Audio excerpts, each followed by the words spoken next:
another broadcast of WHS Channel 77. I'm Mandy Diedrich. And I'm Erica Brown. How many of you know students that just have a soda and fries for lunch? In some area schools, that's going to change soon. Some school districts, including Parkway, are trying to dump junk food from their menus and add some nutritious food for their students. The Parkway School Board wants to revise policies on the nutritional values of lunch food, snack bar items, and even fundraising items. The question is West next? And now for a special feature on prom. Prom is the night that high school students look forward to since their freshman year. It's an irreplaceable event filled with friends, food, and fun. Prom is April 16th from 6:30 to 11 p.m. Tickets are on sale one day only, Wednesday, March 17th. Juniors and seniors only can buy tickets. Their guests can be anyone in high school and no one over the age of 20. Prom's at Windows Off Washington this year, again, because the last couple years we've had it there and it's gone really well, except for a couple small incidents, but it's gone really well and they've done a great job for us, and we have nothing to complain about, so we went back to them and gave them the business, and we really like the venue. It's got a lot of space, and it's one of the largest places in St. Louis, actually, the ballroom is. A few perks to having it at Windows Off Washington are free parking, including a shuttle to transport you from parking lot to windows. Also, dinner is provided. There is going to be some type of chicken, and to drink there will be serving a variety of soda and fruit juice. Everyone will receive the same meal, except if you would prefer the vegetarian meal. To receive the vegetarian meal, tell them when you buy your tickets. There will be round tables of 8. It's first come, first serve. You should decide ahead of time who you'd want to sit with. We would like to stress only 10 people on an elevator at a time, no exceptions, to avoid the incident from last year's prom. The menu will be slightly different. We're going to have a different DJ, but more or less, I mean, we try to keep a lot of things that work the same and change a few things to try to make it more interesting. The favors will be different, and hopefully the people will be different. Let me tell you what, this is not a night you guys are going to want to miss out on. It's going to be awesome, so I can't wait to see you all there so we can have the time of our lives. I'm Sarah Buchanan, back to you in the studio. On Monday, March 8th, journalism students attended the annual St. Louis Scholastic Publications Conference at Webster University.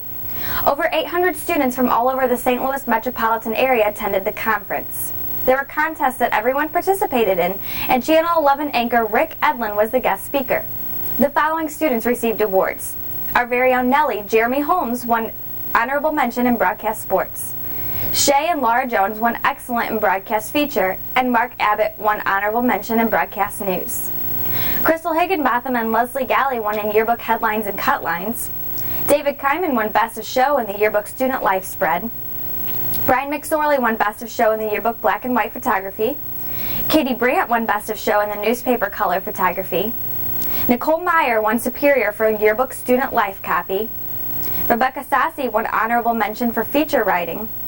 Dan Miller won excellent in news writing.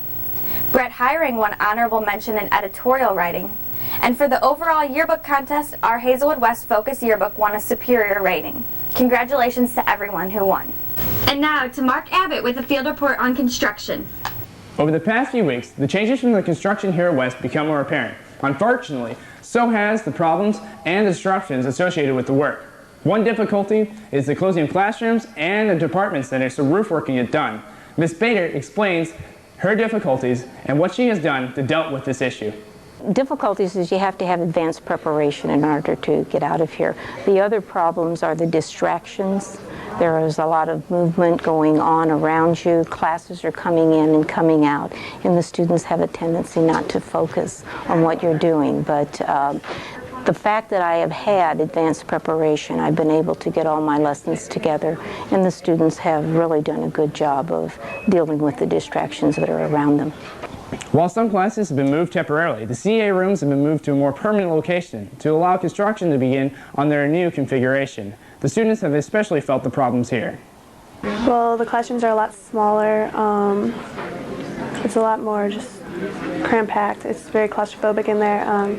The noise level, we have to be really, really quiet because there's like another class right there and they can hear everything that's going on. It's hard to hear what the teacher's saying.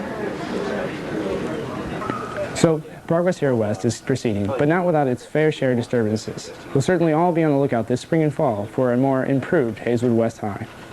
I'm Mark Abbott, reporting from the field. Back to you guys in the studio. Now over to Nellie with the sports. Mandy, thanks. The winter sports season has officially come to an end for the Wildcats, but some Wildcat athletes were recognized this past week for being pretty good.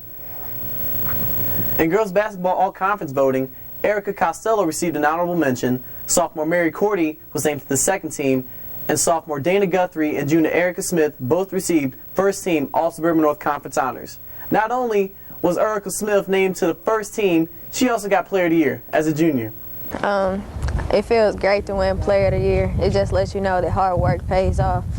And that loss to Central, that hurt, but we just weren't having the best game. Me personally, I had a horrible game, but it's all right. Everybody has to lose. In males basketball, senior Amir Walker was named to the second team All-Suburban North Conference. So congratulations to all you basketball players for receiving some postseason recognition. The varsity girls soccer team is hoping to pick up right where they left off from last year, winning its first district title in the first time in a long time. So, for more on that and a preview on their upcoming season, here is Channel 77's Lindsay Chrysler. The girls varsity soccer team ended the season last year with a 19-7 overall record. They were able to beat Hazelwood Central for the conference tournament and again for district championships. We haven't been able to do that in 10 years. Then they lost 8 seniors, but no one feels threatened by that because they are going to still have a good team this year and have a winning season, so everyone needs to come out and watch. I took time to talk to Coach Jason Sellers and 4 key returning players, Corey Rourke, Megan Roberts, CG Quinless, and Captain Callie McDonough, how they talked about strong defense was an important role in winning games. I think the forwards are going to be really good this year. We're going to get a lot of opportunities to finish the balls and get the ball in the back of the net. And I think with Megan Hanton and myself and some freshmen like Nike, we're going to do really good, and we're really going to get the ball in the back of the net. I think our defense will be pretty good this year. We had a lot of returners, Megan Matter, me, Kristen, with Callie back there, she's a lot of help. Our defense is really strong this year. We have a lot of key returning players, CG Quinless, Kristen Garlick, Lindsay Chrysler, Megan Matter, and then we have Abby Kloeb stepping up. She's a sophomore. She's doing pretty good. We should have a strong defense again. I mean, we have a lot of spots to fill, but we're doing good so far, and hopefully they'll help me out. We got a big turnout from all the freshmen and the sophomore this year. We're pretty excited about the season, hoping to come back, win districts, go on to sectionals, maybe even make it to state. Our midfield consists of me, probably Lindsay Chrysler, Megan Matter, maybe even CG stepping up. Gonna have a couple freshmen try to spot, try to help us out. Let's get the ball up, put them away in the net, you know, keep up the goals. Tryouts went well. We had a lot of people come out for the team. Good numbers all throughout, top to bottom, JV team, varsity team. Looks like we should have a pretty good year. We got a lot of girls coming back from last year, and some of the girls that played JV are going to come up to varsity, so that's going to help out too. Although the girls work hard at practice, they still like to have a little fun. They do their tradition, which is the braid, which Callie McDonough started, where all the girls that have long hair, they put it in a braid. Then they do the other traditions, which is singing and dancing on the field. It's a new song every day, and then they try to dance like this, and they try to get Sellers to do it. Sellers doesn't have any rhythm, so he can't do it. He can't hang with us. Back to you, Nellie, in the studio. Lindsay, thank you very much. Next week, we're going to get a look into the upcoming boys baseball season, looking for big things from them this upcoming season. Hopefully, it'll work out for them. That's pretty much all I got. Mandy, back to you. Thanks for tuning in to another broadcast of KWHS Channel 77. See you next week.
I can't even make my arms move like that.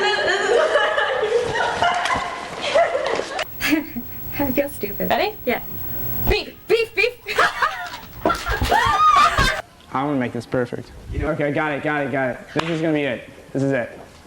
Got it, this is it. This is it. All right, this is it.